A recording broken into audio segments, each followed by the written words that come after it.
এটা হচ্ছে চাইনা ইঞ্জিন 11-15 গাড়ি ছিল, 14 নম্বর টায়ারের ডিফেন্সার ছিল, ছোট ডিফেন্সার। চাইনা ইঞ্জিনের সব মাল। এটা গাড়ি বাদ দিয়ে এই যে গিয়ার বক্স, ইঞ্জিনটা বিক্রি করে দিয়েছি।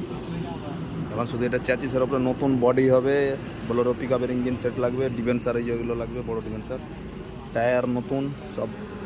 মানে আগাদিকটা ওইটাই থাকবে, আগাদিক কাটাকাটি করবো না, শুধু হ্যান্ডেল লাগবে, বানা হ্যান্ডেল, এইগুলো হ্যান্ডেলের মতো বানা হ্যান্ডেল। এবার এই যে এটা চ্যাচিস একটা ফেঁকানো আছে, পাতি টাতি বান্ধা হয়ে গেছে, আর হ্যান্ডেলও রেডি হয়ে গেছে। ওটা গাড়ি তো গোডাউনের আগাদিকে আছে, এখনও আর্ট করা হয়নি। আর এটা গাড়ি আবার কালকে সকালে বের করবো বাইরে, আজকে সব টেস্ট মেস্ট করা হয়ে গেছে। আগে তুই বলছিস ইঞ্জিন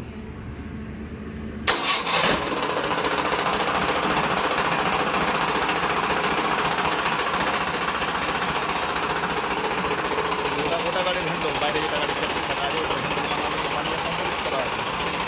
ওটা গাড়িটা বের করবো, ওটা কালকে সেটা দাঁড় করাবো।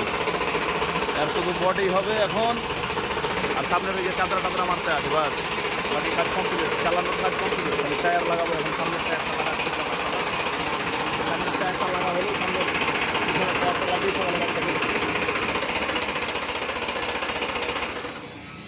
সামনের টায়ারটা লাগা হলেই সকালে বের করবো। এটা হচ্ছে সামনে 12 নম্বর টায়ার, আর পিছনে হলো তোর 750-16। এটাও বড় গাড়ি, 10 ফিট বয়, 6 ফিটের বডি। এটার মতন হয়ে বন্ধু সব।